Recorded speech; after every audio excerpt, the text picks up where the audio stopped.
Voy a continuar con la serie Examinando nuestro corazón y hoy voy a hablar acerca del corazón apóstata, el corazón apóstata. Y vamos a tomar el texto de 1 Timoteo 4:1, que dice así: pero el Espíritu dice claramente que en los postreros tiempos algunos apostatarán de la fe, escuchando a espíritus engañadores y a doctrinas de demonios. Bien, el 5 de julio de 2015, va a ser un año, apareció una noticia en un diario en el estado de Texas. La noticia se titulaba así: joven devorado por un caimán de 3 metros. Deliberadamente, dice el artículo, la víctima, deliberadamente, yo quiero subrayar eso, deliberadamente la víctima ignoró los letreros de advertencia de la presencia de reptiles carnívoros en la zona, por lo cual perdió su vida. Un joven de 28 años de edad, originario de Texas, resultó muerto por las heridas que le causó un caimán de más de 3 metros de largo. Pese a las advertencias de los empleados del muelle ubicado en Orange, en el estado de Texas, el hombre gritó ante las advertencias: ¡al diablo con el caimán! No se convenció, ¿qué me importa el caimán? Y enseguida saltó al agua donde se había avistado un animal enorme.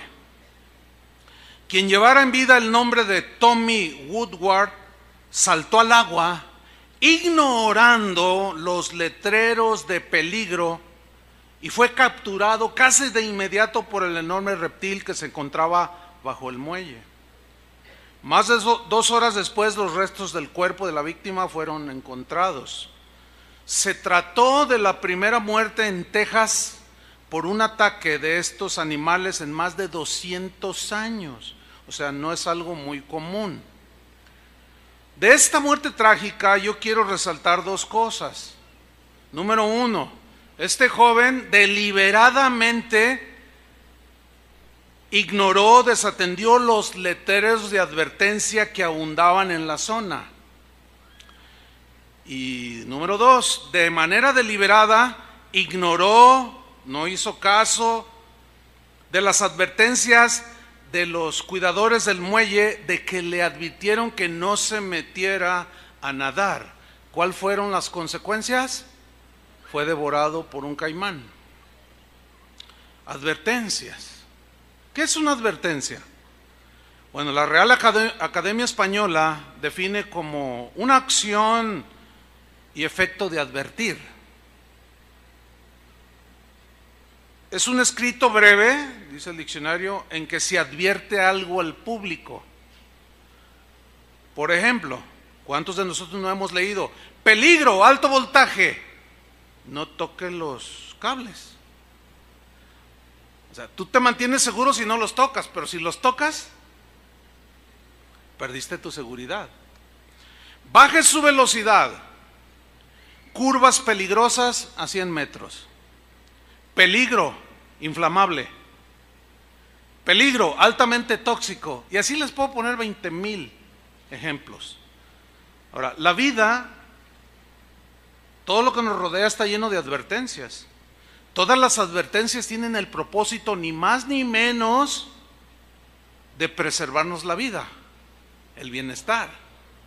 Pues la Biblia, queridos hermanos, no es la excepción. La Biblia es un libro que está llena por todos lados, de principio a fin, desde el Edén. De todos los árboles del huerto puedes comer, pero de este no comes, porque si comes, te mueres. Está llena de advertencias la Biblia.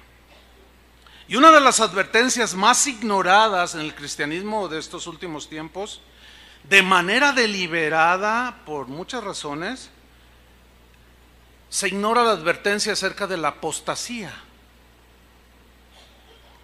La apostasía en la que un cristiano puede caer. Pero aquí surge una pregunta: ¿puede acaso un verdadero cristiano apostatar de la fe? Esa es una pregunta que hay que responder a la luz de la Biblia? Bueno, unos dicen que no, otros dicen que sí. Pero ¿cómo saber la verdad acerca de este asunto, de esta pregunta? La respuesta. Pues la respuesta es sencilla. Vamos a dejar a un lado lo que dicen unos, lo que dicen otros, y vamos a ver de manera minuciosa, lo más que podamos. Va a ser un mensaje un poco largo, pero nos va a agilizar el que lean los textos ahí, y vamos a analizar de manera minuciosa qué es lo que la Biblia dice al respecto.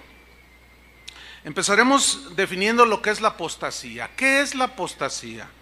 La apostasía es abandonar y rechazar de manera deliberada la fe. ¿Sí? Apostasía también se traduce como desertar de manera deliberada, traicionar, así como Judas traicionó de manera deliberada.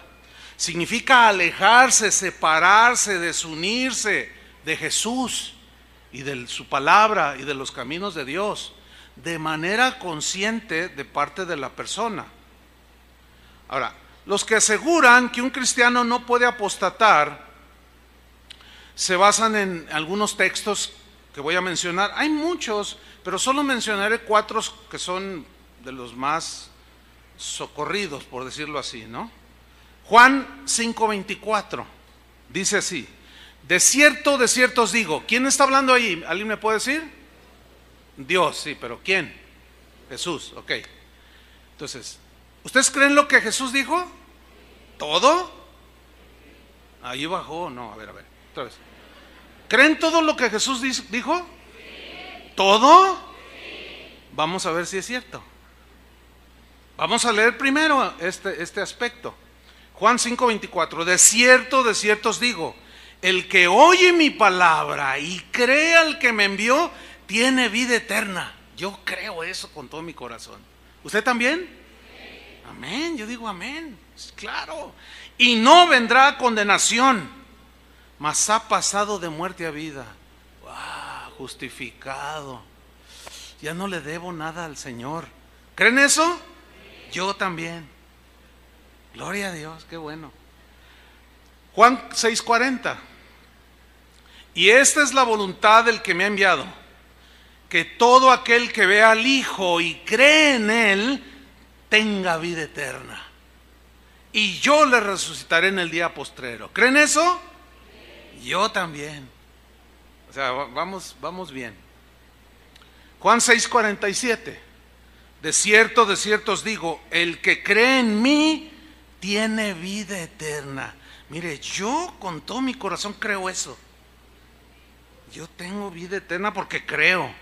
¿Usted también lo cree? Seguimos bien hasta ahorita. Juan 10:27. Mis ovejas oyen mi voz. ¿Cuántos son ovejas? Ahora, ¿qué hace la oveja de Jesús? Dice, yo las conozco. ¿Y qué más dice? Y me siguen. O sea, si usted es oveja de Jesús, usted sigue a Jesús. Ok. Versículo 28, mire qué hermoso dice aquí. Y yo les doy vida eterna. Ay, qué paz, ¿no? Yo les doy vida eterna. Y no perecerán jamás. Amén. No, gloria a Dios. Mire qué seguridad me está dando aquí el Señor. Ni nadie las arrebatará de mi mano. ¿Sabe lo que es nadie? Nadie, ni el diablo, nada nos puede arrebatar de las manos del Señor. Si Dios es con nosotros, ¿quién contra nosotros? Por eso dijo Pablo eso. Yo creo eso con todo mi corazón. Versículo 29. Mi Padre que me las dio es mayor que todos, y nadie las puede arrebatar de la mano de mi Padre. Hermanos, qué seguridad nos da el escuchar y creer estas palabras de la boca de Jesús.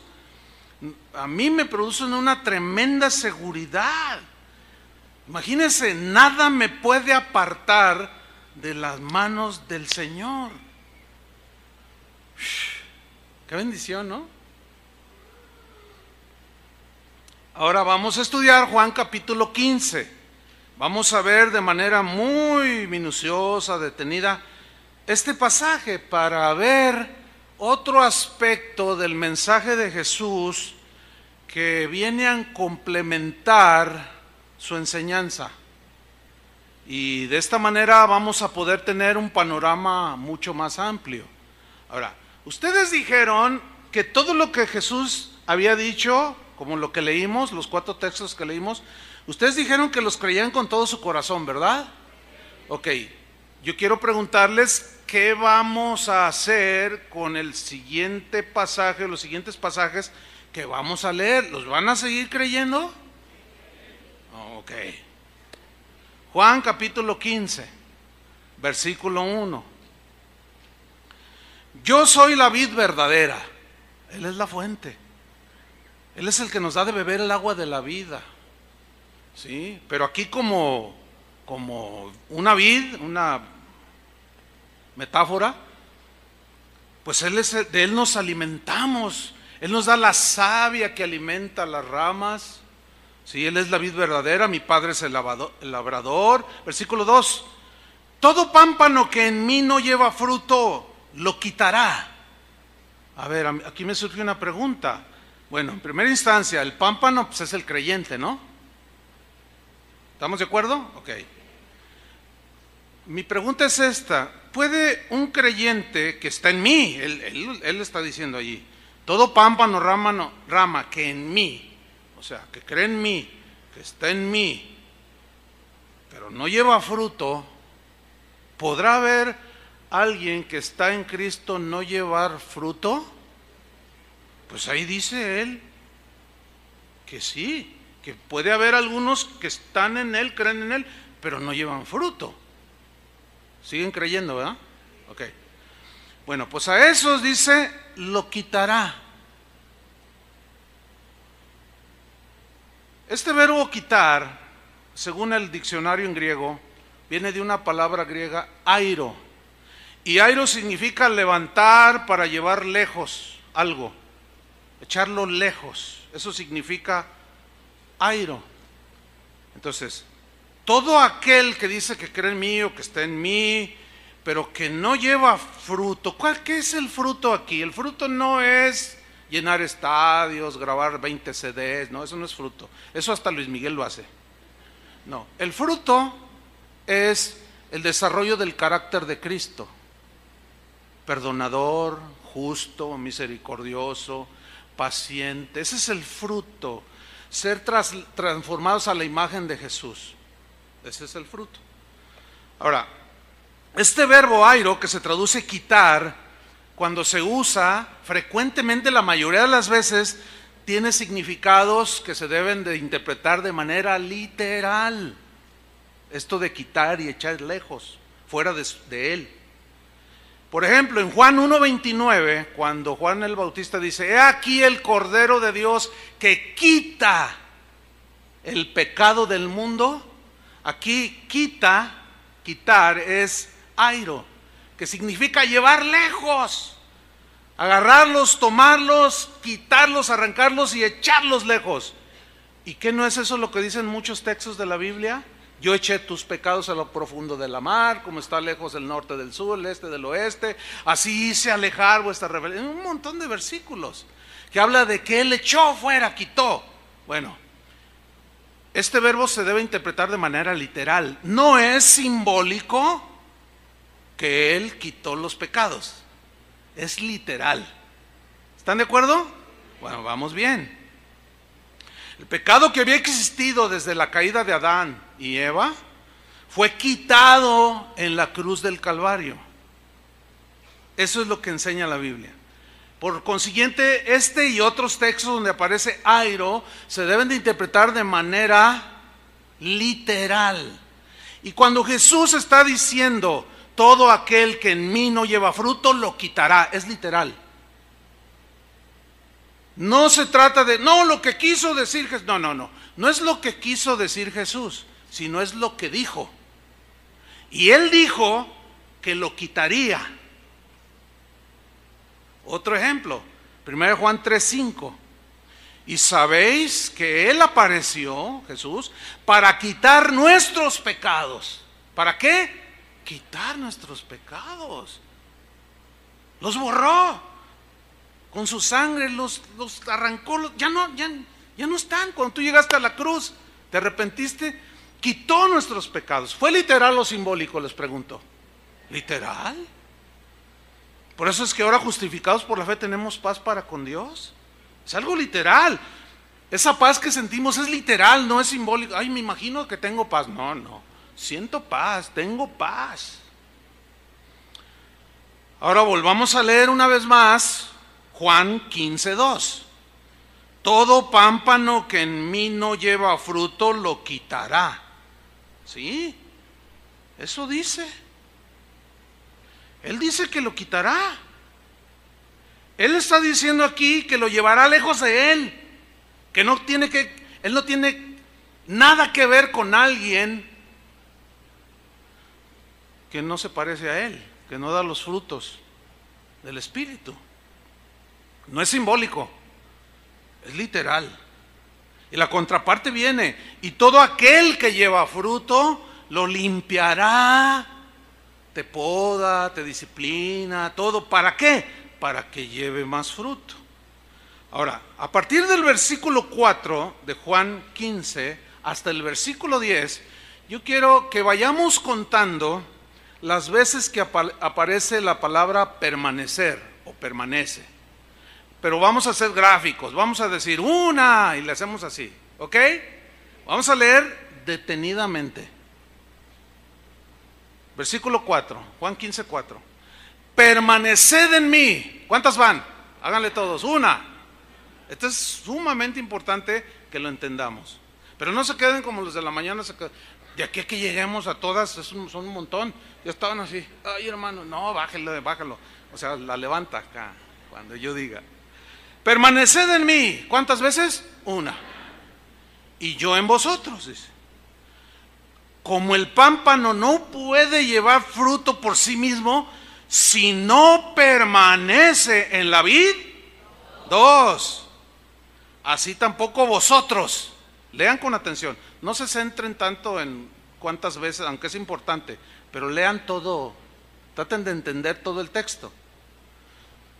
Así tampoco vosotros si no permanecéis en mí. ¿Cuántas?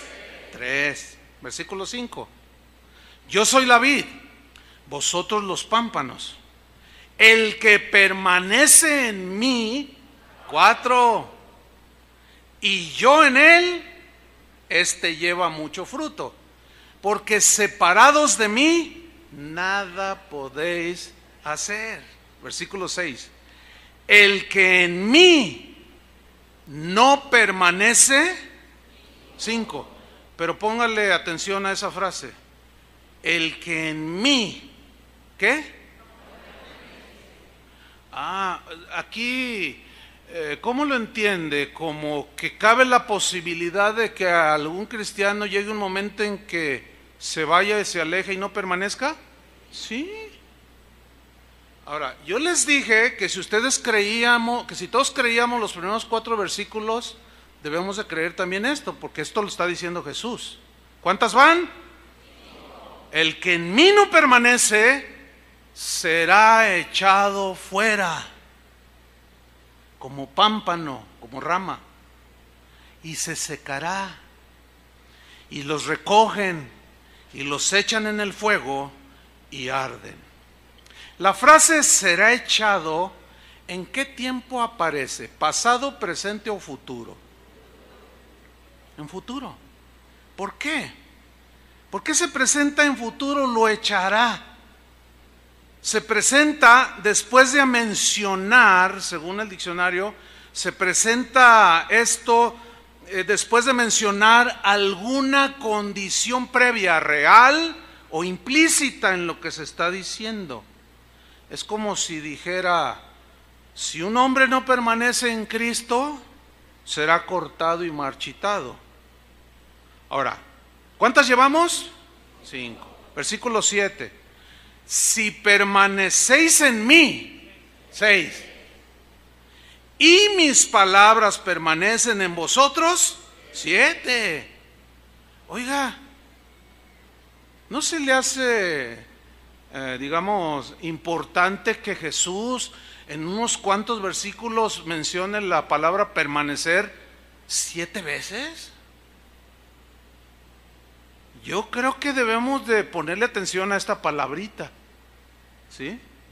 No cabe la menor duda. Ahora, al inicio del versículo 7 dice, si permanecéis en mí. Ahora, ese sí, según el diccionario Strong, que es un diccionario de griego y hebreo, dice que es la palabra ean. Y dice que ean, que se traduce si permaneciereis, dice el diccionario que es una partícula condicional,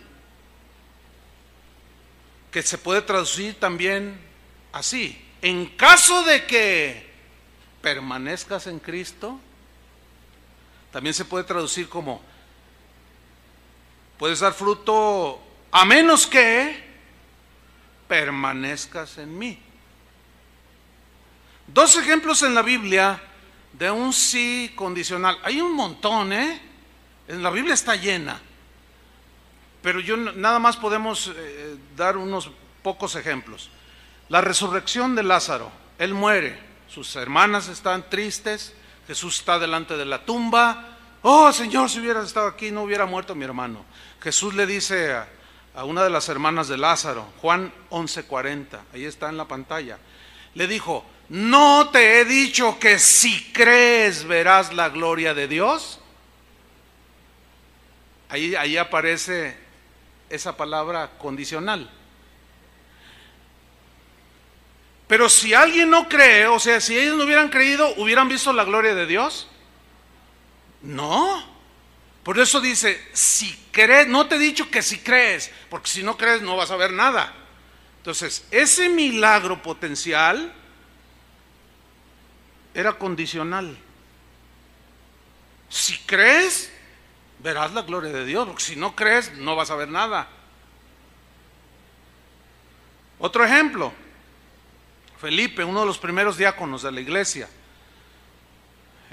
impulsado por el Espíritu Santo, quien le dice: acércate a ese carruaje, encuentra a un eunuco, un funcionario de una reina importante, y iba leyendo el libro de Isaías, y se acerca a Felipe y le dice: oye, ¿entiendes lo que lees? No, no entiendo, si alguien no me lo explica. Y le empezó a explicar el libro y le presenta el evangelio, y de pronto el eunuco le dice: ahí hay agua, ¿qué impide que yo sea bautizado? Y en Hechos 8:37 Felipe le dijo: si crees de todo corazón, bien puedes.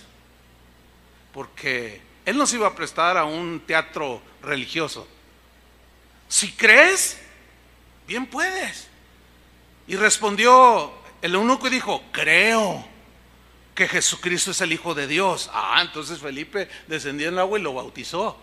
Porque si hubiera dicho: no, no lo creo, ¿cómo lo va a bautizar? Ahí están 2 ejemplos de un sí condicional. Ok, hermanos. Sigamos en Juan 15:9. ¿Cuántos llevamos de permanecer? Ahí no acabó, fíjense. En el versículo 9 dice: como el Padre me ha amado, así también yo os he amado. Permaneced en mi amor. ¿Cuántos van? 8. Hay una versión que dice: como el Padre me ha amado, así también yo os he amado. Pero permaneced en mi amor. ¿Cuántos van? 8. No, 8. ¿Te gustó la palabrita esa? A mí también me gustó. Versículo 10: si guardareis mis mandamientos. Ahí está otra vez condicional. Si guardareis mis mandamientos, permaneceréis en mi amor. ¿Cuántas van? 9. Fíjate, si guardareis mis mandamientos, permaneceréis en mi amor. Porque el que me ama me obedece, dijo en otra parte. Ahí está otra vez condicional. Y luego dice: así como yo he guardado los mandamientos de mi Padre y permanezco en su amor. ¿Cuántas veces son? Son 10. En solo 6 versículos, hermanos, aparece, 2 veces aparece permanecer como algo imperativo. 3 veces aparece permanece. 2 veces aparece permanecéis. Una vez aparece permanecen, permaneceréis y permanezco. Son 10. Bien, yo quiero hacer un énfasis aquí.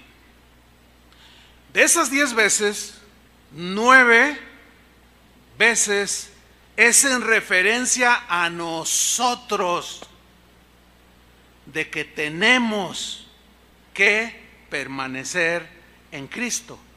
Una sola vez se refiere, en el versículo 10, así como yo he guardado los mandamientos de mi Padre y permanezco en su amor. Ahora, ¿qué significa permanecer? Bueno, la palabra clave de estos textos, de este pasaje, que debemos de creer, ¿todavía lo siguen creyendo? Ok, según el diccionario o los escritos, en griego es la palabra meno, la palabra meno, que se traduce permanecer. Y esta palabra se usa para quedarse en algún lugar de manera temporal o permanente, pero se entiende cuando es temporal o permanente por el contexto de los textos donde aparece la palabra permanecer. Se entiende si lo que se da, lo que se quiere decir es permanencia temporal o permanencia por siempre. Por ejemplo, Lucas 1:56, y se quedó María, la madre de Jesús, que fue a visitar a Elizabeth, madre de Juan el Bautista, se quedó con ella como 3 meses, después se volvió a su casa. Aquí donde dice, y se quedó María, es meno, pero aquí es una permanencia como temporal. Ahí te lo está explicando el mismo texto, 3 meses. Otro ejemplo, Juan 4:40. Entonces vinieron los samaritanos a él, ¿se acuerdan del episodio de la samaritana que Jesús la evangelizó? Luego ella fue y les predicó y dijeron, ay, queremos conocerlo. Fueron, se entrevistaron con Jesús y le dicen, entonces vinieron los samaritanos a él y le rogaron que se quedase con ellos. Quedarse allí es meno. Y se quedó allí toda la vida. Hasta el día de hoy está allí.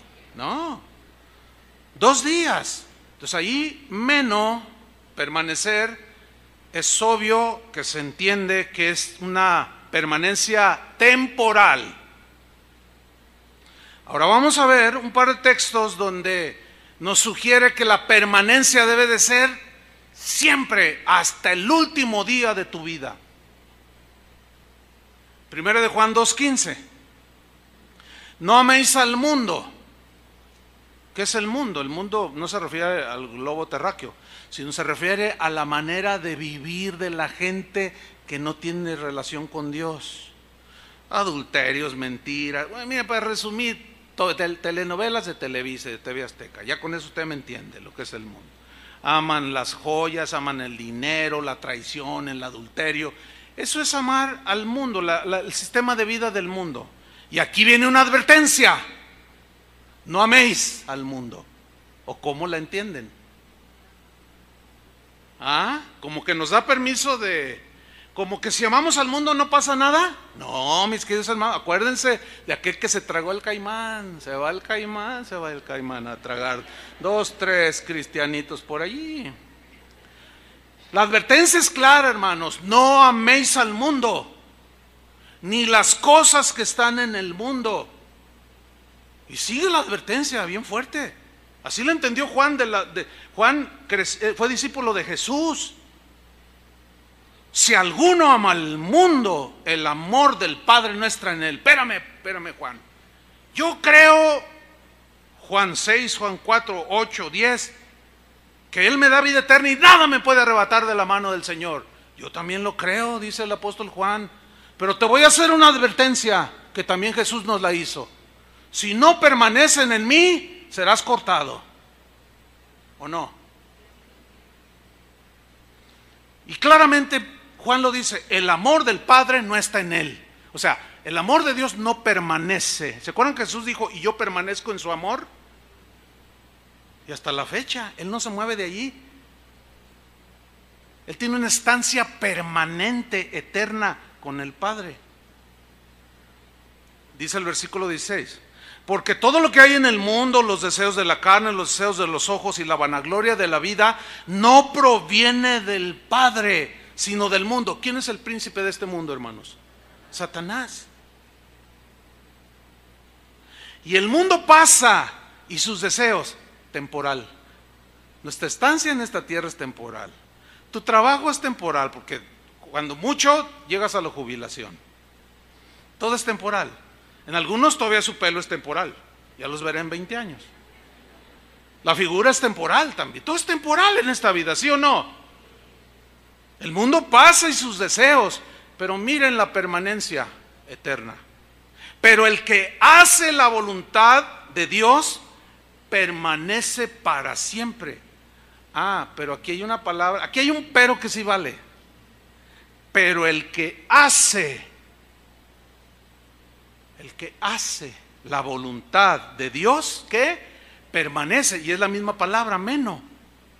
En otras palabras, tú puedes estar 1 año, 2, 5, 10 haciendo la voluntad de Dios. Todo 2016 lo terminas con tus manos en la brecha, tus pies bien firmes. Llega 2017 igual, 2018, pasan 20 años, tú sigues firme, pero un día de tu propia concupiscencia o de una tentación del diablo, o de alguien que te hiere, tu corazón es herido, o te sale una codicia necia. Como Pablo dice a Timoteo, la raíz de todos los males es el amor al dinero, el cual codiciando algunos, ¿qué? Se desviaron, se salieron del camino, no permanecieron en el camino del Señor. Y algo te pasa, dices, ay, bueno, ya mi esposa, pues ya no me gusta mucho, ya no, que al cabo, pues yo creo, Él me dio vida eterna y nada me puede arrebatar de su mano. Pues Dios conoce mi corazón y mis necesidades, y si pues me hago una noviecita por allí, pues no me pasa nada. Espérame. ¿Dónde dice eso? ¿Quién dijo? Él dijo que si permanecemos en Él y sus palabras permanecen en nosotros, nadie los arrebatará de su mano. Yo lo creo. ¿Lo siguen creyendo? Pero ¿qué si te brincas la barra del redil? Algunos están agarrándola ya y mirando así, otros ya están montados en la barda, ya para hacer esto. Otros ya están a 3 metros, otros ya lo están viendo de lejos, otros ya están en el cerro allá, mirando a lo lejos el rebaño.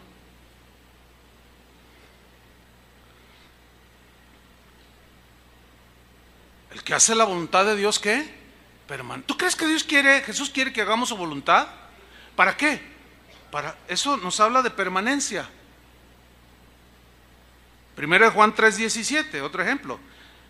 Pero el que tiene bienes de este mundo, y veas bienes de este mundo, es todo aquello que excede de tus necesidades, y puedes ahorrar, en fin. Pero el que tiene bienes de este mundo y ve a su hermano tener necesidad y cierra contra él su corazón, mira lo que dice Juan, ¿cómo mora el amor de Dios en él? Bueno, resulta que mora es meno. Otras versiones lo traducen como Juan 15:1, o sea, Juan 15:4 al 10. ¿Cómo permanece el amor de Dios en él? O sea, él dice que permanece, el cristiano dice que sí está en Cristo, pero no está dando el fruto. Él dijo, si permanecéis en mí y mis palabras permanecen en vosotros. Pero ahí Juan hace un cuestionamiento, dice, Si alguno ve que su hermano tiene necesidad y cierra su corazón, ¿cómo permanece el amor de Dios en él? ¿Acaso permanece el amor de Dios en él? La respuesta es no. Y luego Juan lo refuerza con el versículo 18: hijitos míos, no amemos de palabra ni de lengua, sino de hecho y en verdad. Miren, anoche que terminé el mensaje, este mismo, se me acercó una hermana y le digo: pastor, quiero contar un testimonio. Cuando me lo contó, yo le dije: oye, hermana, ¿me das permiso de contarlo mañana domingo? Pero no digo el nombre. No, dígalo, me dice. Entonces les voy a contar el testimonio, pero de todas maneras no voy a decir el nombre. No sé, ahí está el corazón morboso. El próximo domingo les voy a hablar del corazón morboso. ¿Qué le pasó a esta hermana? Dice que ella tenía una deuda y faltaba un día para dar su penúltima letra, que es una cantidad considerable, 11,000 pesos. Dice ella que tenía 10,000 pesos y la última letra era de 10,000, pero ella tenía que dar 11,000, tenía 10,000. Dice, y yo oré y le dije: Señor, tú siempre me has suplido. Ella es sola, su esposo no está la abandonó, pues. Pero es una mujer bien luchona, de mucha fe. Dice, entonces yo oré y yo confío en el Señor, Él me ha sacado siempre. Entonces tengo una vecina que es cristiana, bueno, dos, pero también tengo otra vecina que no es cristiana. Entonces, mis vecinas cristianas, menos diré el nombre,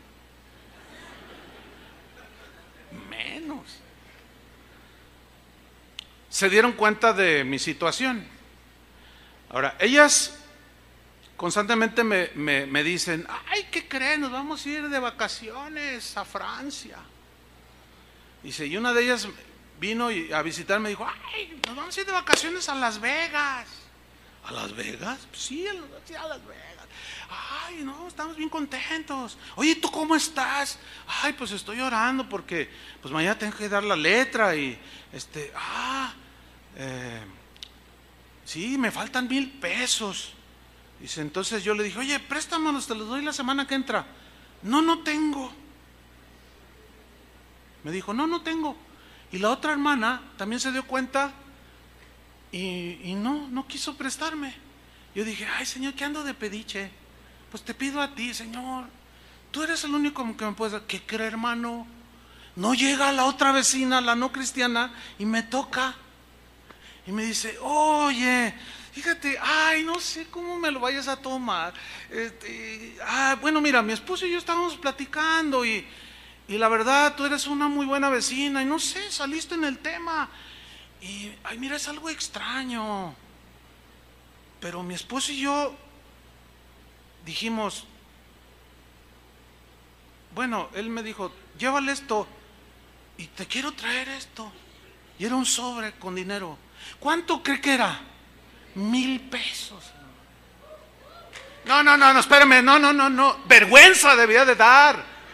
Vergüenza debería de dar. ¿A quién le aplaude? Al no cristiano. Por favor. ¡Qué vergüenza, hermanos!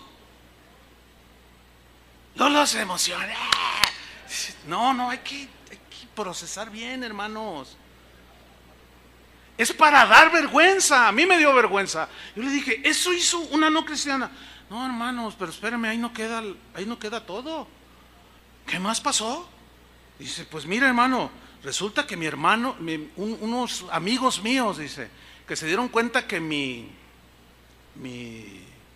negocio entró en un debacle.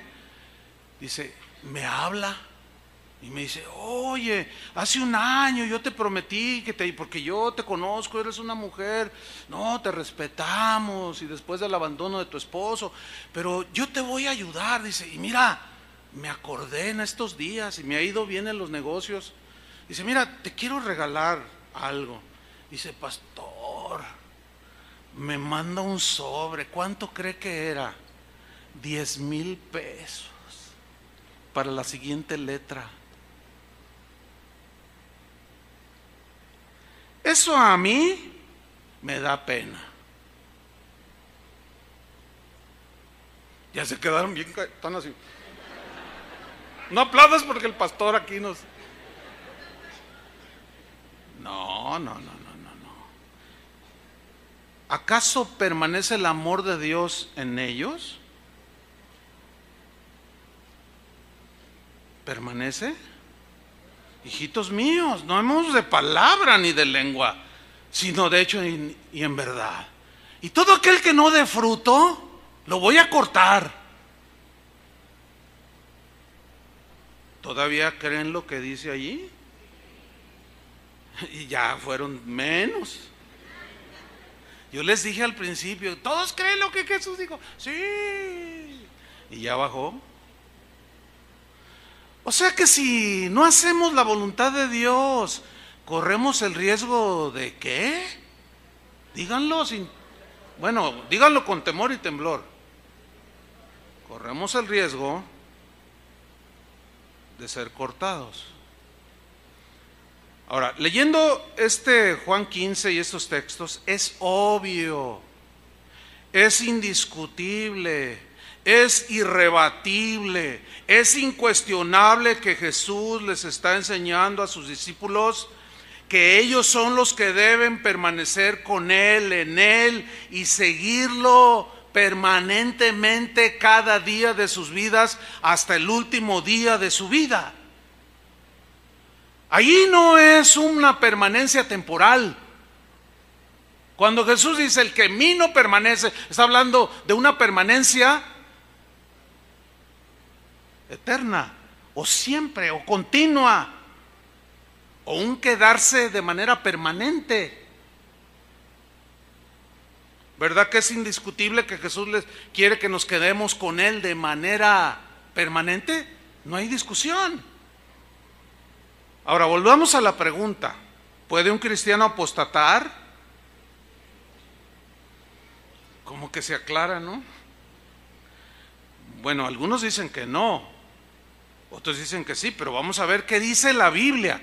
Según la Biblia, dice que sí, pero yo me voy a ir a dos fuentes. La principal es la Biblia, y la otra me voy a ir y basar el argumento de que un cristiano sí puede apostatar.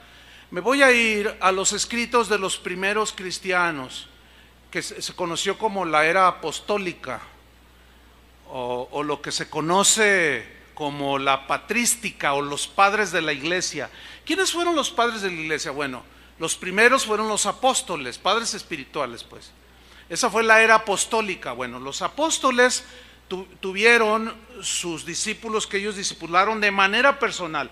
Ellos recibieron de manera personal la enseñanza de Jesús y la creyeron tal como la escribieron en las epístolas. Las creyeron así. Bueno, ellos tuvieron sus discípulos y los discipulaban y les transmitían la misma enseñanza de Jesús. Esos discípulos de los apóstoles tuvieron sus discípulos, y esos discípulos de discípulos tuvieron sus discípulos. Hasta que se formó el canon, no había... El canon es los libros que componen hoy la Biblia. Y ellos escribieron, hicieron cartas, los discípulos de los apóstoles. Y es importante que nosotros leamos un poco acerca de los padres de la iglesia, pero hasta los primeros 400 años. ¿Por qué? Porque después, principios del siglo IV, fines del siglo III, principios del siglo IV, cuando Constantino se convierte, entre comillas, y oficializa el cristianismo como la religión oficial del Imperio Romano, que por cierto llegó a llamarse el Imperio Sacrosanto Imperio Romano, se llamaba. Hasta entonces, la iglesia era perseguida. Los cristianos pagaban con sus vidas el hecho de profesar fe en Cristo, ¿sí? Y al oficializar el cristianismo en el Imperio Romano, cesó la persecución. y empezó el deterioro del cristianismo. Porque todo el dinero que el Estado romano daba para el sostenimiento de los sacerdotes y de los templos paganos, ahora se los daban a los obispos cristianos o a los cristianos, líderes cristianos. Y ahí fue cuando surgen las grandes catedrales. O sea, abundó el dinero, cesó la persecución y ahí el cristianismo se empezó a desviar de sus raíces. Y aparece Agustín de Hipona, que fue un gran hombre, filósofo, todo un conocedor de muchas materias, pero fue teólogo también. Y él reinterpretó, no lo digo yo, lo dice la historia, reinterpretó cosas como la que yo estoy comentando ahora. Las torció, vamos. Por eso dije yo que hasta los primeros 400 años, para hacer una aproximación. Ok, yo quiero aquí abrir un paréntesis para hacer una aclaración, porque ahorita yo entiendo que han de estar surgiendo preguntas en ustedes. La aclaración consiste en lo siguiente. Hace como 10 años yo, aquí en este púlpito, enseñé años atrás que un cristiano no podía apostatar de Jesús. Y lo argumenté, así lo enseñé. No vamos a quitar de la web esas enseñanzas donde yo afirmo que un cristiano no puede apostatar. Sin embargo, después de mucho estudio, de una investigación que no tiene un mes, ni 2, ni 8, ni 10 meses, o sea, ya viene de tiempo atrás. Después de una investigación, debo corregir. Entonces, alguno dirá, oiga pastor, usted se está contradiciendo. La respuesta es, no me estoy contradiciendo, solo estoy corrigiendo. Se vale corregir, ¿no? Todos corrigieron. Apolos corrigió, él predicaba el bautismo de Juan. Y llegó Priscila y Aquila y le dijeron, no es así, mira, es así, así, así. Ay, qué regazón. Entonces les pusieron más exactamente el camino del Señor y ya. Bueno, todos los hombres en la Biblia corrigieron conductas y conceptos, etcétera. Bueno, no me estoy contradiciendo, estoy corrigiendo, estoy complementando, porque acuérdense lo que yo les comentaba, que la revelación es progresiva. Hace 10 años hasta allí me alcanzó, pero yo reconozco que cuando leía textos como Juan 15, no estaba muy tranquilo. O sea, yo decía, Señor, hay algo aquí, y yo hasta donde podía le escarbaba, quizá me faltó más aplicación, pero bueno, hoy creo que debo corregir. Ahora, déjeme hacer otra aclaración dentro de la aclaración. Lo que yo estoy hablando, yo no estoy hablando que la salvación se pierde, yo no estoy hablando de eso, yo estoy hablando de la advertencia de la apostasía. No me tuerza el mensaje tampoco, ni entienda algo que yo no estoy diciendo. Yo no estoy argumentando que la salvación sí se pierde. Yo no estoy diciendo eso, porque yo creo en la seguridad de mi salvación, si permanezco. Porque también lo dijo Jesús, ¿o no? Porque si no permanezco, me córtala. ¿Se acuerdan cuando estábamos niños? Ahora vamos a comprobarlo con la Biblia. El argumento es este, con la Biblia y con algunos de los escritos de los primeros cristianos. Vamos a ver cómo ellos entendieron y cómo enseñaron. Pero el argumento es este: si un cristiano no pudiera apostatar, entonces las advertencias, que son cientos en la Biblia, no tienen ningún sentido. ¿Sí o no? O sea, si no existía ningún caimán, ¿para qué estaban los letreros ahí? Si no existía ningún caimán abajo del muelle, ¿para qué los que estaban allí, los cuidadores? Oye, no te tires al agua, al diablo con el caimán, y se tira. O sea, si no hubiera habido un Caimán, las advertencias no tienen sentido. Qué manera de jugar con la gente, ¿no? Sería. Qué manera de jugar Dios con nosotros, de advertirnos de algo que no sucede. No tiene sentido. Vamos a ver algunos textos, poquitos, de advertencias. 1 Timoteo 4:1, que es el texto que nosotros tomamos del principio. Pero el Espíritu dice claramente, sin ambigüedades, hermanos, léanlo bien. Dice claramente, ¿cómo le suena? ¿No le suena como una advertencia? ¿Sí o no? Yo creo ese versículo con todo mi corazón. ¿Usted también? Igual que los de Juan, de que nadie me arrebatará de su mano. También lo creo con todo mi corazón. También lo creo con todo mi corazón. En los postreros tiempos algunos apostatarán de la fe, abandonarán, traicionarán, negarán. ¿Qué? La fe. Se alejarán de Jesús de manera deliberada. ¿Cuál es la razón? Escuchando a espíritus engañadores, por escuchar doctrinas de demonios que te apartan, como dijo Pablo a los Corintios. Me temo que como la serpiente con su astucia engañó a Eva, vuestros sentidos sean extraviados de la sincera fidelidad a Cristo. A los Gálatas les dijo, me temo que he trabajado en vano con vosotros. No me sirvió de nada. A ver, les digo, todos los que se quieren volver a las obras de la ley, de la gracia han caído. Así les dijo. No es lo que Pablo quiso decir. No, espérame, compadre, espérame. Ya basta de que lo que realmente quiso decir. No. Vamos siempre a ver lo que la Biblia dice. Lo que la Biblia dice. No lo que quiso decir Jesús, no lo que quiso decir Pablo, no, sino lo que dijo. Es diferente. ¿Sí lo captan? Ok. Vamos a ver lo que dijo Pablo. Él dijo que el Espíritu le estaba mostrando a él con claridad que en los postreros tiempos algunos apostatarán, abandonarán la fe. ¿Qué es un apóstata? Es alguien que un día profesó fe en Cristo, estaba en Cristo. Los que no creen que un cristiano puede apostatar dicen no, pero no eran verdaderos cristianos, por eso apostataron. No, espérame. Ese argumento no tiene sentido, le voy a explicar por qué. Por ejemplo, yo no me puedo llamar cuando tenga 80 años y esté ahí viejito y diga, ay, pues yo cuando tenía 20 años, fíjate, nieto, que yo soy un ex Chiva.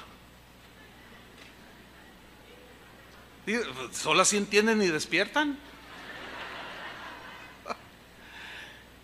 O sea, yo no me puedo llamar un ex Chiva si nunca lo fui, ni lo seré.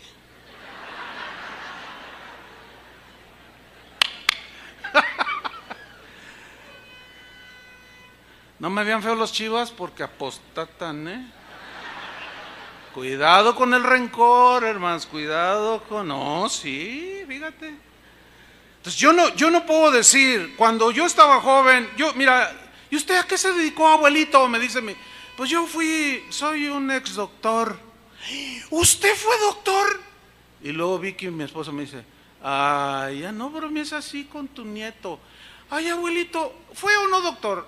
No fui. O sea, yo no puedo decir que fui un ex doctor si no fui doctor, pero si fui un doctor en medicina y ya no ejerzo, soy un ex doctor. ¿Sí o no? Bueno, no se puede llamar apóstata a alguien que no creyó en Cristo. No tiene sentido. No tiene sentido. ¿Cómo llamar apóstata a uno que no es nacido de nuevo? Ese es un incrédulo. ¿Sí o no? Un apóstata, cuando dice aquí apostatarán de la fe, o sea, un incrédulo no puede apostatar de la fe porque no la tiene. Un apóstata es alguien que dijo Jesús, todo pámpano que en mí no lleva fruto, lo cortará.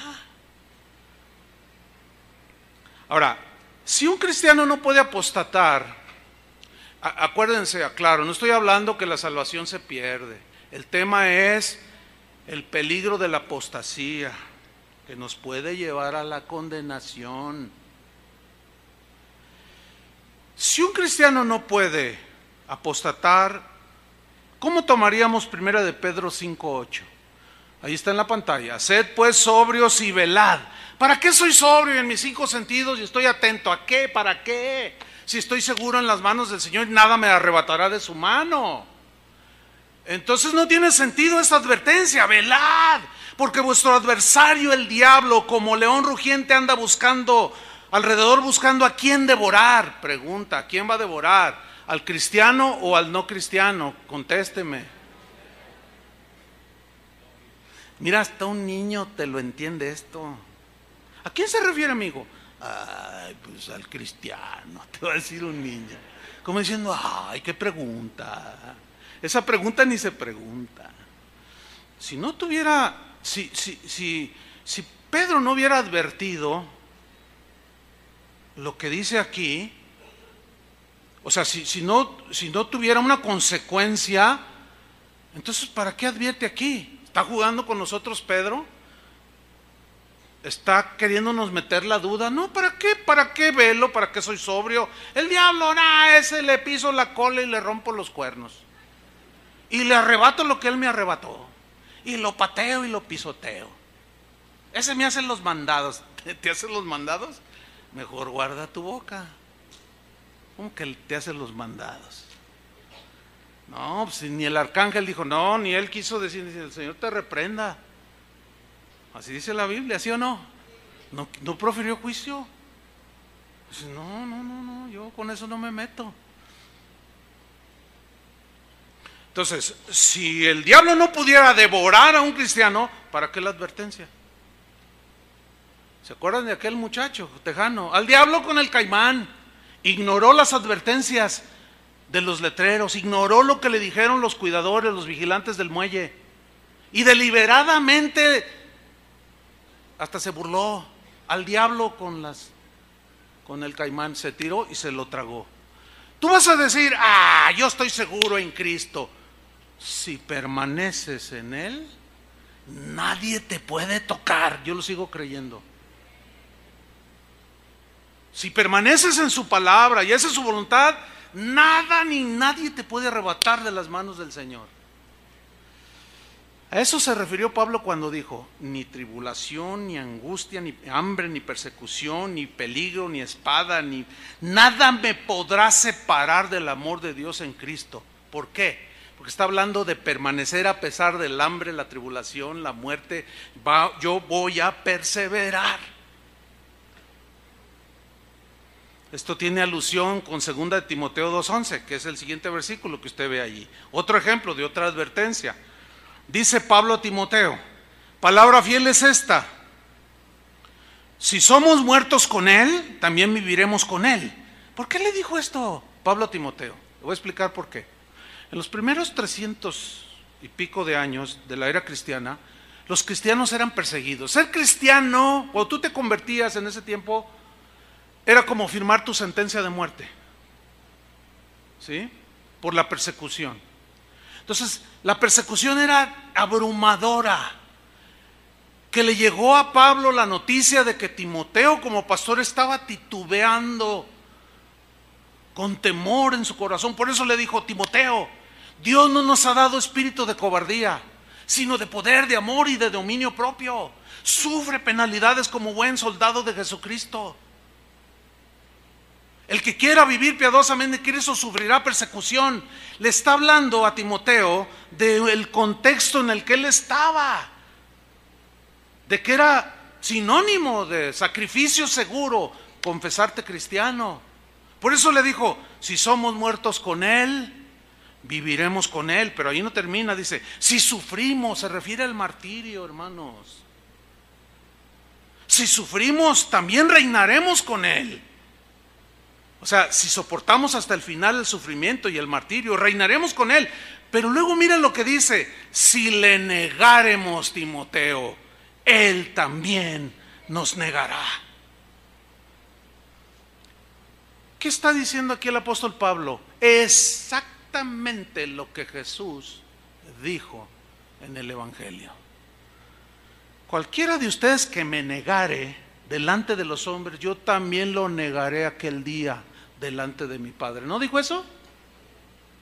Y todo el que se avergonzare de mí delante de los hombres, yo me voy a avergonzar delante de mi Padre. Delante de Él, delante de mi Padre. ¿Por qué le dice Pablo a Timoteo? Timoteo, pero si tú llegas al martirio y lo niegas, Él te va a negar, Timoteo. Porque al final de tu vida claudicaste y lo negaste.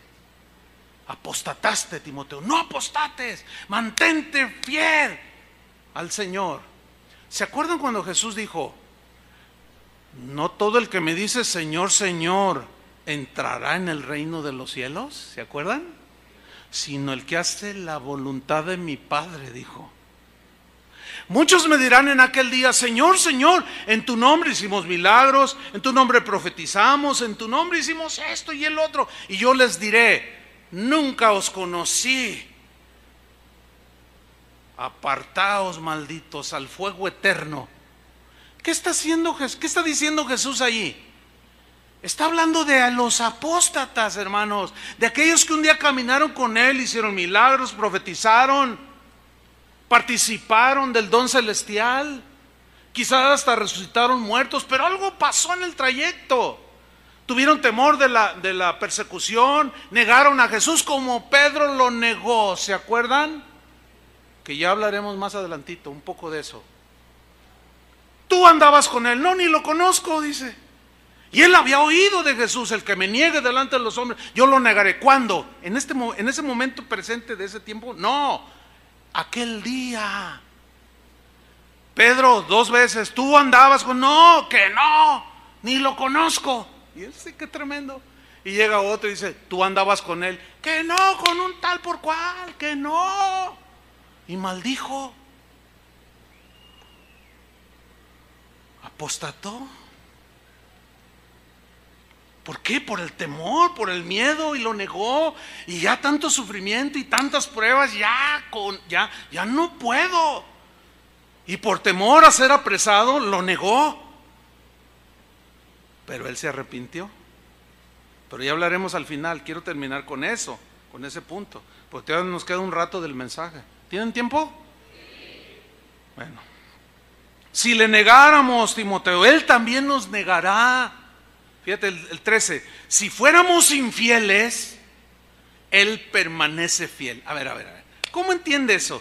Si fuéramos infieles, o sea, si lo negamos, apostatamos, Él permanece fiel. ¿Sabe cómo lo entienden algunos cristianos?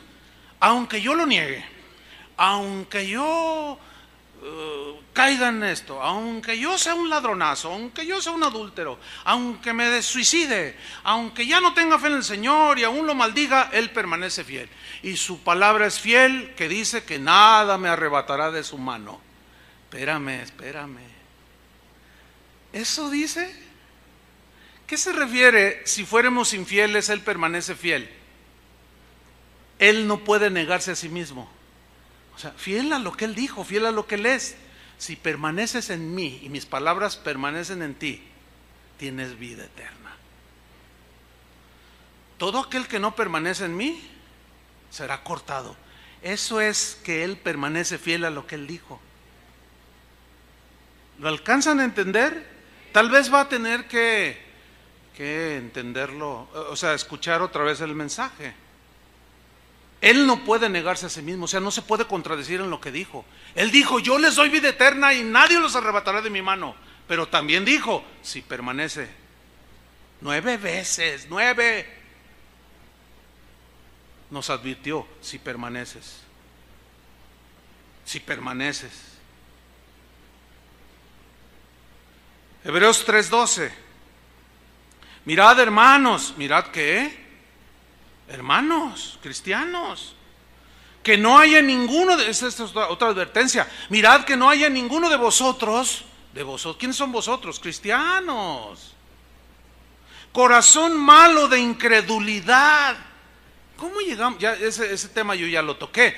El corazón malo de incredulidad, el corazón incrédulo. ya lo toqué. Si no lo ha escuchado, necesita escucharlo. ¿Cómo llegamos a tener un corazón malo de incredulidad? Ese corazón malo de incredulidad, ¿a dónde nos lleva? Nos lleva a la apostasía, hermanos. Ahí lo dice, para apartarse del Dios vivo. Apartarse ahí es alejarse de Dios, apostatar.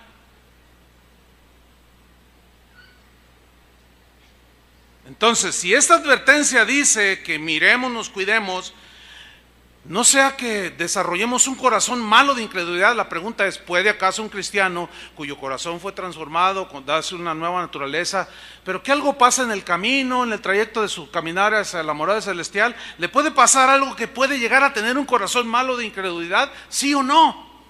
Bueno, allí dice. Yo no voy a tratar de cambiar lo que allí dice.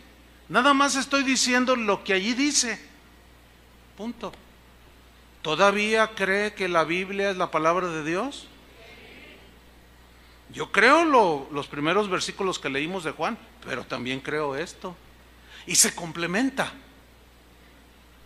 Se complementa el concepto. No estoy diciendo que la salvación se pierde porque usted miente ahorita, ya la perdiste. No, porque el cristiano cuando peca le da convicción el Espíritu, ¿sí o no? ¿Verdad? El problema está cuando no confiesas tu pecado y vas acumulando. Y esa es la idea de corazón endurecido, esclerosis. Tú vas acumulando grasa en el cuerpo, colesterol, y se van endureciendo tus arterias y llega el momento en que impide el paso de la sangre y te da un infarto. ¿Cómo es el infarto? Fulminante. Bueno, hay distintos, pero fulminante. ¿Por qué? Porque ya no pudo pasar la sangre que volvía al corazón, o ya no le llegó. ¿Por qué? Porque está endurecidas las arterias. Y el corazón duro, ya no fluye la savia de la vid. ¿Cómo es la rama seca? Dura. ¿Cómo es la rama blanda? Hasta le cortas así con la uña. ¿Por qué? Por la incredulidad. ¿Y por qué viene la incredulidad? Por alguna herida, por alguna amargura, por alguna codicia necia. Porque mira lo que dice el versículo 13. Antes dice, exhortaos. Aquí exhortar es llamar la atención. Tratar de que caigamos en sí, que nos demos cuenta. Y aquí está una vez más la exhortación, la advertencia. En todos los caminos del Señor hay advertencias. ¿Cómo es el camino que lleva a la vida eterna? Angosto, hermanos. ¿Cómo es el camino que lleva a la perdición? Es ancho. El angosto es angosto porque está lleno de advertencias. Y en el angosto no hay nadie que te advierta. Y muchos pasan por allí y creen que van camino al cielo. Y no.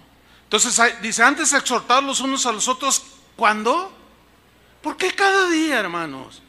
Porque está explicándonos del versículo 12, para que no se te endurezca el corazón y llegues a ese grado de incredulidad, de apostasía, para alejarte de Dios.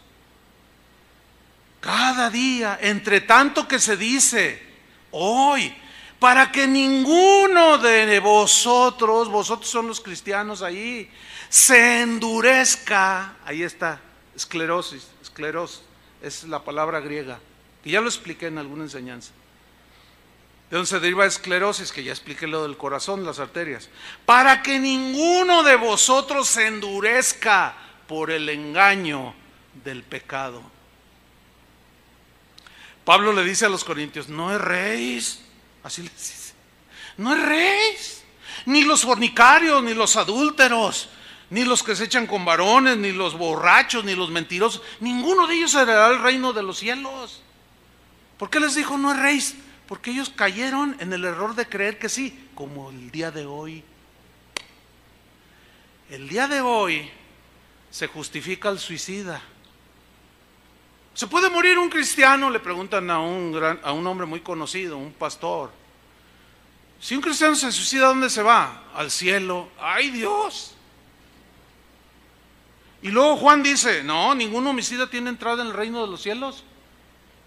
Y Jesús todavía fue más allá. ¿Oyeron que fue dicho? No matarás. Pues yo os digo que a cualquiera que se enoja contra su hermano es como está culpable de juicio. ¿Se acuerdan? Está expuesto al infierno de fuego. Juan lo dijo bien, entendió como lo enseñó Jesús. Porque ninguno que odia a su hermano o aborrece está permaneciendo en el Señor. Dice, es un homicida y permanece en muerte.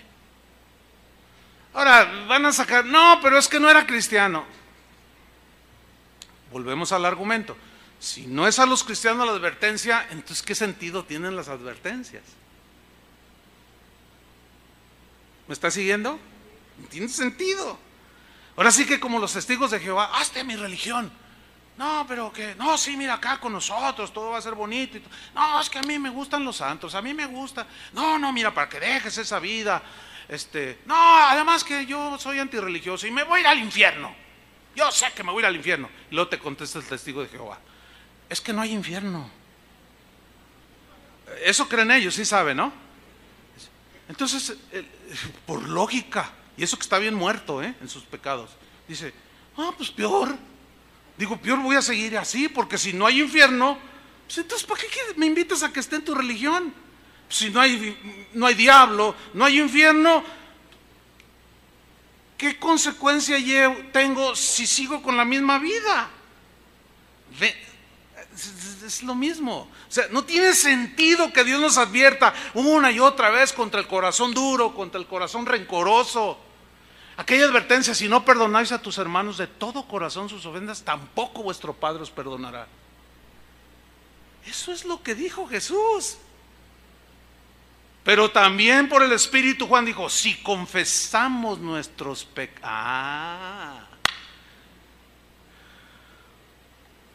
Pero tengo que avanzar. Dice así, para que ninguno de vosotros se endurezca por el engaño del pecado, porque somos hechos participantes de Cristo. Síganme con atención.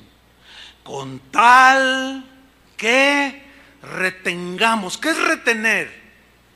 La palabra griega es abrazar sin soltar, abrazar fuertemente, sin soltar nunca hasta el último día de tu vida, nunca. Firme hasta el fin nuestra confianza en el Señor, del principio, sin soltar, porque si la sueltas, apostatas.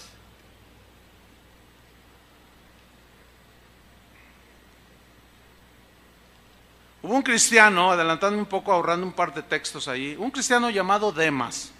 Demas era un hombre que, dice Pablo en la carta que le escribió a Filemón, en 1:24, está ahí en la pantalla. Pablo dice, Marcos, es un saludo final, Aristarco, Demas y Lucas, mis colaboradores. Lucas es el que escribió el Evangelio de Lucas. Marcos es el que escribió el Evangelio de Marcos. Aristarco era un cristiano allí. Pero Demas esos cuatro, dice, son mis colaboradores. Pero la idea de colaboradores es que éramos siervos en común, predicadores del Evangelio, predicadores de la esperanza de la vida eterna. Demas sin duda vio milagros que Pablo hizo por manos de Dios, y a lo mejor hasta resucitados, y vio muchas cosas, pero algo pasó en la vida de Demas. Dice en 2 Timoteo 4:9, procura venir pronto a verme, le dice a Timoteo, porque Demas me ha desamparado, me ha abandonado, se fue lejos. Pero luego Pablo dice, amando este mundo, y se ha ido a Tesalónica. ¿Se acuerdan lo que dijo Juan respecto a amar al mundo? El amor del Padre no está en él. La pregunta es, ¿en sus inicios como colaborador de Pablo, el amor del Padre estaba en él? Sí. ¿Pero qué pasó? Pablo no lo dice, nada más dice que apostató, que se alejó, se fue, negó a Jesús y amó más este mundo. Yo puedo especular un poquito en base a esta frase, amando este mundo. Oye, Demas, ven para acá. Alguien me comentó que porque él se fue a Tesalónica, y Tesalónica diríamos que es como Las Vegas de hoy en aquel tiempo. Era el centro de, hagan de cuenta, Las Vegas, para que me entiendan. Y allí justamente se fue. Y vamos a especular un poquito. Esto no está en la Biblia, pero lo sugerimos, de amando este mundo, y se fue a Las Vegas. Oye, Demas, ven para acá. Me dijeron que te estabas juntando, pero de amigos, y te vieron emborrachándote aún con fulano, sultano y mangano. Ay, Pablo, no les creas. No, Demas, mira, es que eso no es de un ministro de Dios. Tenemos que ser ejemplo. No, mira, Pablo, ¿sabes qué? Ya estoy hasta acá. Voy a salir del closet. Mira, la verdad, a mí me gusta ir a los antros. Mira, la verdad, a mí me gustan las mujeres, no una.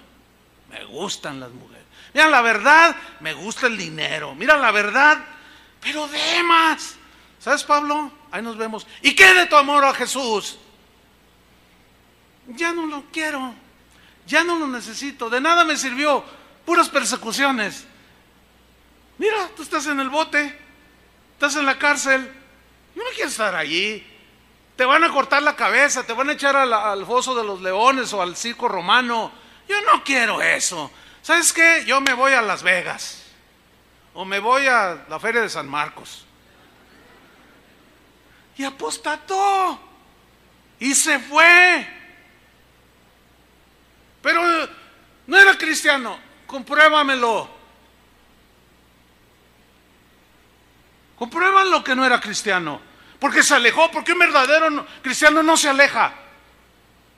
¿De verdad? ¿Un cristiano no se aleja?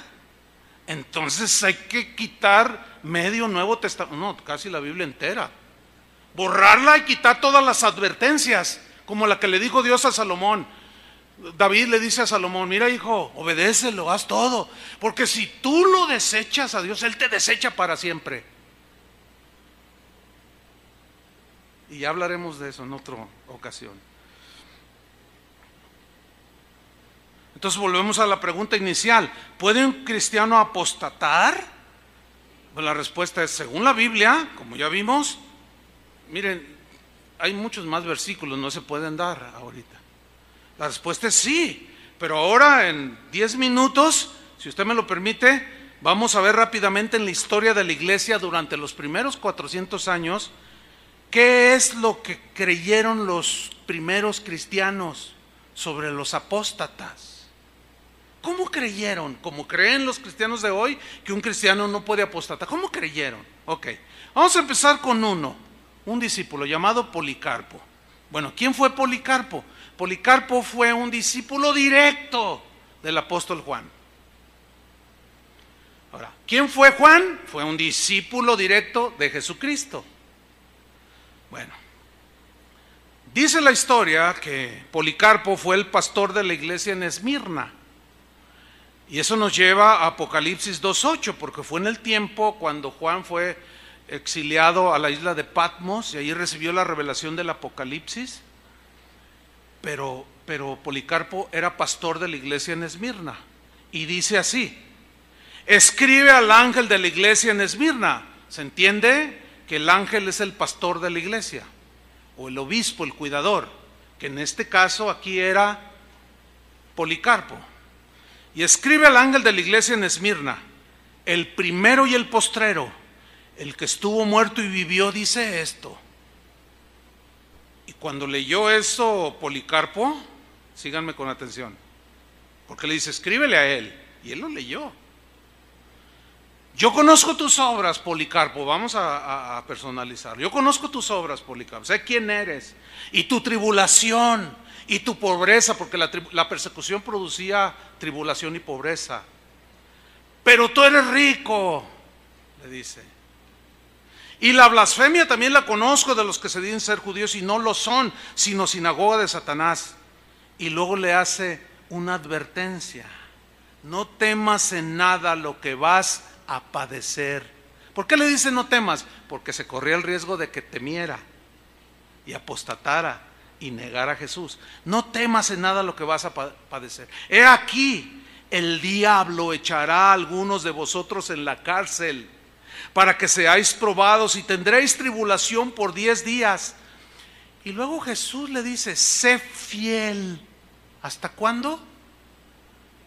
Hasta que llegue la hora del martirio, Policarpo. No me niegues, porque si tú me niegas, yo te negaré en aquel día. Sé fiel. 5 años, 20, 30, hasta el último día de tu vida, Policarpo. Sé fiel hasta la muerte y yo te daré futuro. ¿Qué te daré? La corona de la vida. ¿Cuál vida? Pues la vida eterna, hermanos. Ahora, ¿se gana por obras? No, se recibe por fe, eres salvo por fe. Pero ¿cómo la obtienes? Perseverando hasta el día final. Escúchenme, eso es lo que dice la Biblia. No la estás ganando por obras. No sé si lo entienden. Hasta ahí me alcanza para explicarles. Pero nada más les voy a leer lo que sigue diciendo. Sé fiel hasta la muerte y yo te daré la corona de la vida. El que tiene oído, oiga lo que el Espíritu dice a las iglesias. El que venciere, a ver, espera, ¿cómo que el que venciere? ¿Qué no venciste ya en la cruz por mí? Sí, vencí, te di, te regalé la salvación y tienes hoy dentro de ti todo mi poder. Si permaneces en mí.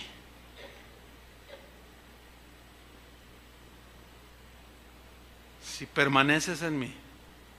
¿Por qué le dice el que venciere? ¿El que venciere qué? ¿Qué hay que vencer? La tribulación, la angustia, el hambre. ¿Por qué? Porque cuando viene eso, ese es el gran peligro y profetizado de los últimos tiempos. Algunos apostatarán de la fe, escuchando espíritus de demonios, hipocresía, mentirosos, gente, doctrinas falsas, hombres, espíritus engañadores, que te vendrán a decir, no te pasa nada, pégate un tiro, te vas al cielo. Él dijo que nadie te arrebatará de su mano.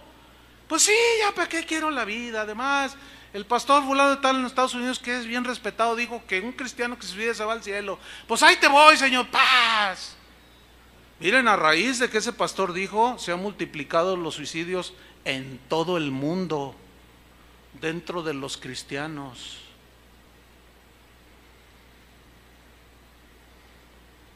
¿Se están dando cuenta de lo que estoy diciendo? Y les voy a decir algo, hermanos. Esta advertencia es seria. Es muy seria. En esa búsqueda de la verdad, porque la Biblia no se contradice, se complementa, hermanos. Aquí no hay una contradicción. Yo creo que estamos seguros en las manos del Señor, nada nos arrebata. Pero si no permanecemos y empezamos como Demas a coquetear con el mundo, dejamos amargura en el corazón, falta de perdón, avaricia, amor al dinero, que se desviaron algunos, dijo Pablo, eso nos lleva a la apostasía, que es mi tema. Entonces dice, el que venciere no sufrirá daño de la segunda muerte. Pues ¿cuántas veces nos morimos? Hay una segunda muerte.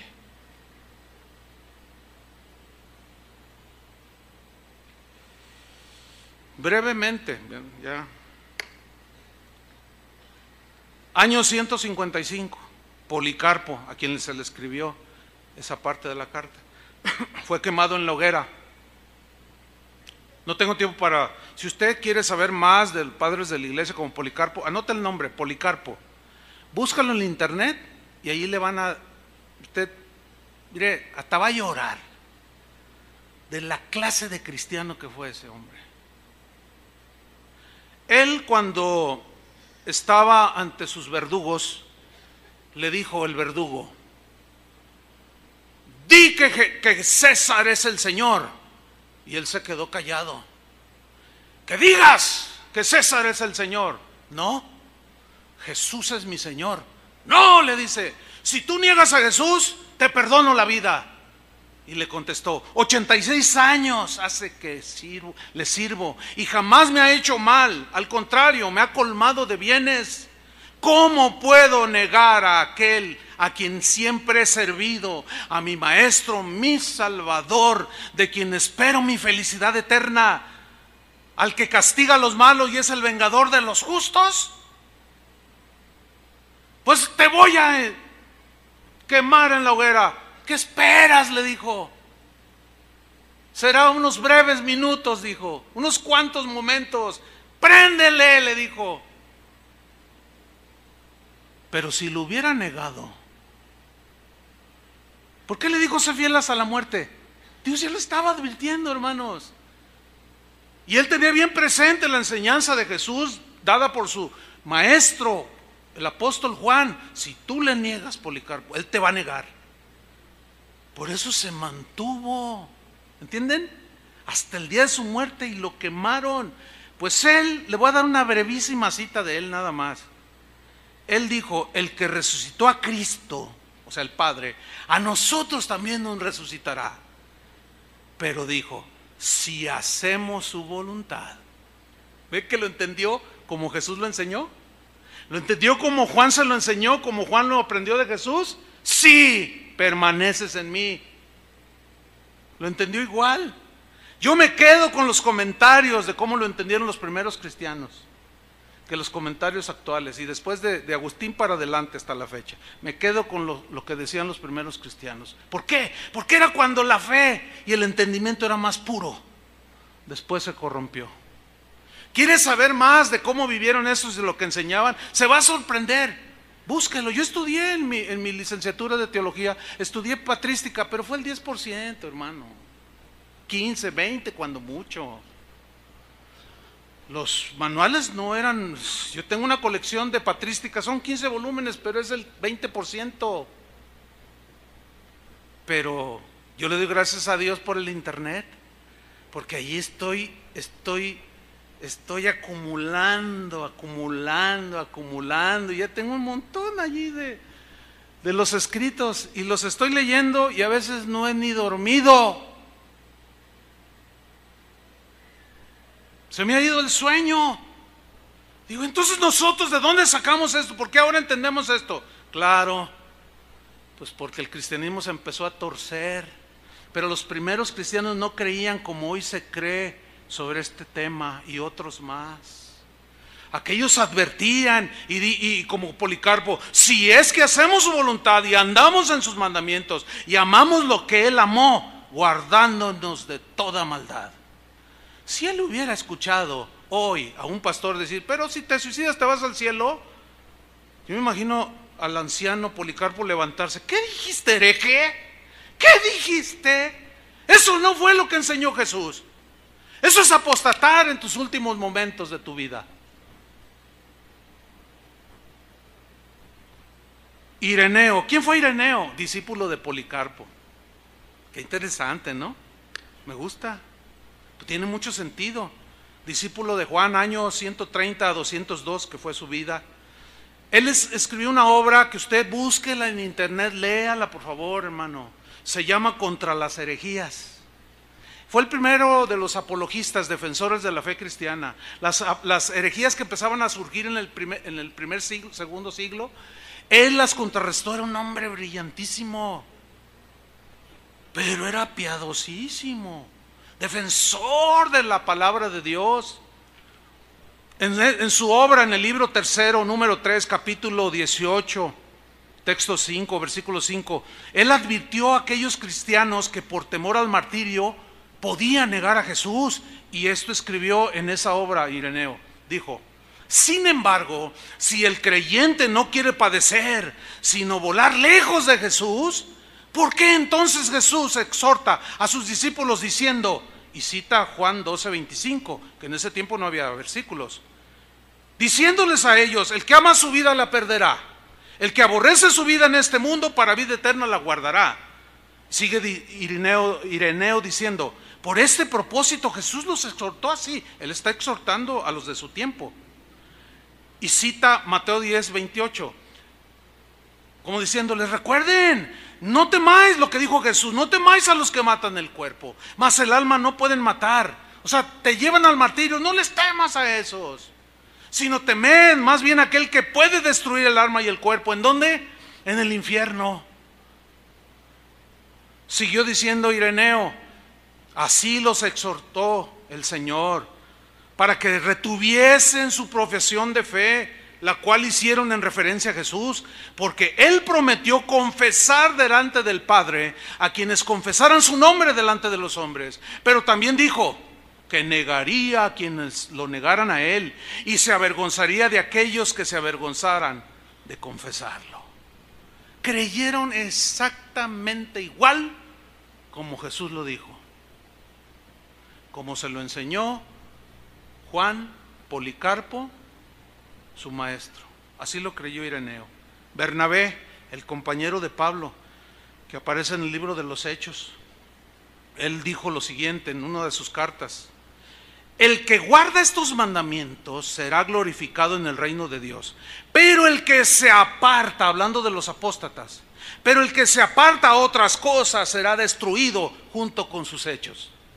¿Se fija la similitud de la creencia al respecto? ¿Lo capta o no? Hermas, siglo II.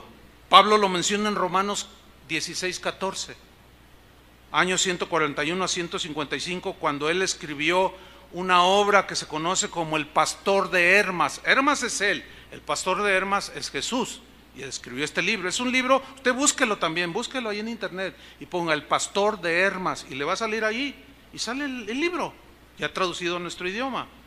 Está un poco difícil porque es como tipo apocalíptico, pero tiene muchos pasajes como el que yo voy a citar muy interesantes, porque Hermas, él menciona que sus hijos, con dolor, él menciona que sus hijos apostataron durante la persecución, o sea que él los vio negar a Jesús. ¡Qué dolor para este piadoso cristiano del segundo siglo! Ver que sus hijos, yo conozco a Jesús, hijos, no lo nieguen, él los va a negar en aquel día. Bueno, Hermas habla de aquellos que apostataron negando a Jesús y no permanecieron en la fe.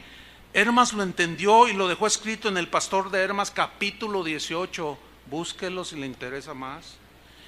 Y dijo, en un diálogo con el Señor, le dijo: ¿cómo, Señor?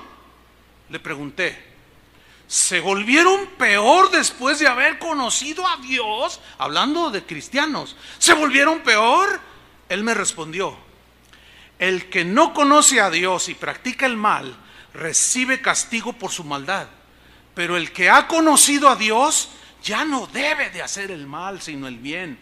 Pero si hiciere el mal, le pregunta a Hermas, ¿no te parece que hace un mal mayor que aquel que no conoce a Dios? Pero los que han conocido a Dios y han visto sus milagros y siguen haciendo el mal, serán castigados doblemente y morirán eternamente y para siempre. De esta manera se purificará la iglesia. ¿Qué se puede decir, hermanos? Decir que eran unos, ¿qué? Que eran los primeros cristianos, que eran, ¿qué? Por creer como Jesús enseñó. Que eran, ¿qué? Simple y sencillamente eran cristianos. Y como lo enseñó Jesús, así lo creyeron ellos. Pero quiero terminar con una última advertencia. Hebreos 10:37, ahí está en la pantalla. ¿Qué dice Hebreos 10:37? Está exhortándoles a la permanencia en Cristo, que no flaqueen, porque la persecución es muy fuerte. Y los anima de esta manera: porque aún un poquito, les dice, resistan. Y el que ha de venir, vendrá, y no tardará. ¿De quién está hablando? De Jesús. Y luego cita a Habacuc y a otros del Antiguo Testamento, versículo 38. Mas el justo vivirá por fe. Vivirá por fe. ¿Qué es fe? Confianza permanente en Dios. Permanente un día, hasta el último día de tu vida.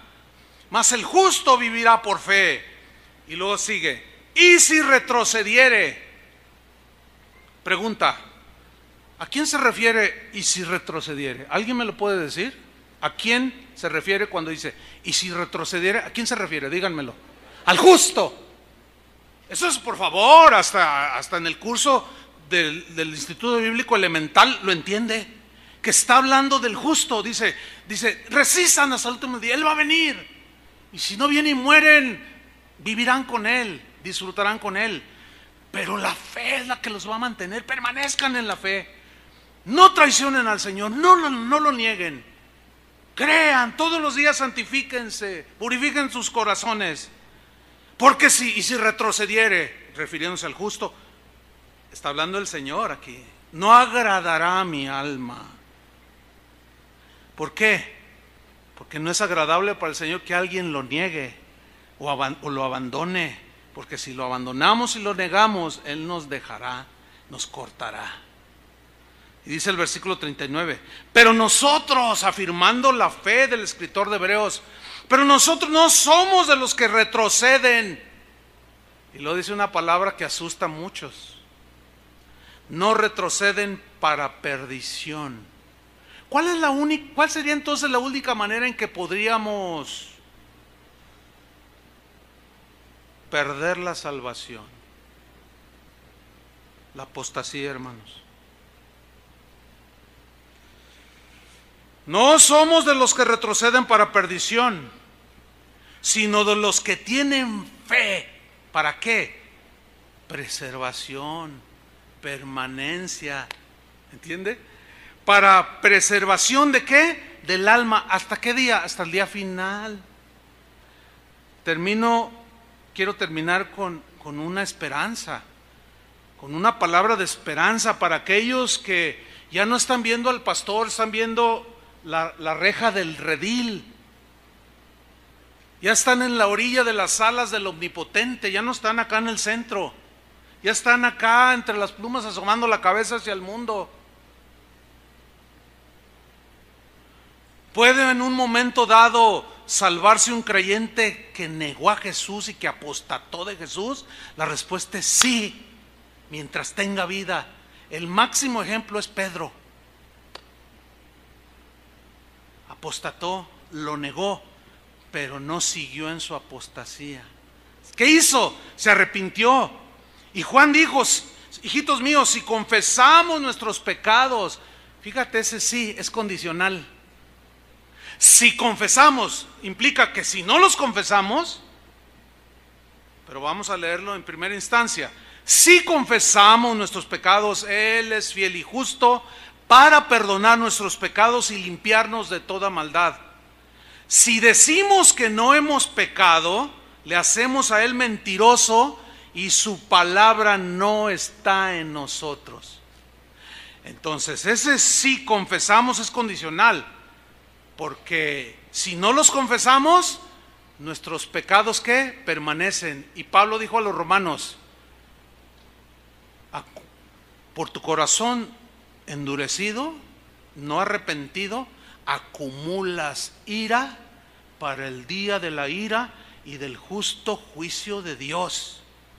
Los primeros cristianos, Policarpo, Ireneo, Clemente de Roma, Clemente de Alejandría, San Ignacio, todos decían lo siguiente: pecado no confesado, pecado no perdonado.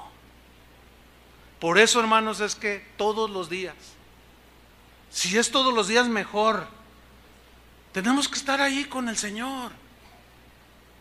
Siempre Él nos va a decir, le hablaste feo a tu esposa. Entonces, eso es lo que nos mantiene, lo que nos hace permanecer. Lavar continuamente nuestros pecados, ¿entienden? Los que ahora cometemos como cristianos, porque si no nos podemos endurecer y terminamos apartándonos del Señor. Mira, lo que hiciste no me agradó. Señor, perdóname, ayúdame, dame tu gracia. Y estás ahí con esa actitud de arrepentimiento, de aflicción. Y eso es lo que nos mantiene, hermanos.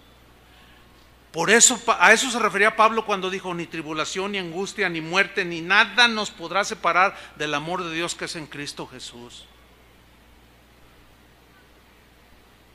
Pero si retrocediere, no agradará a mi alma. Oremos, hermanos. Señor, te damos muchas gracias. Te damos gracias, Padre, por tu palabra, Señor, sí y amén.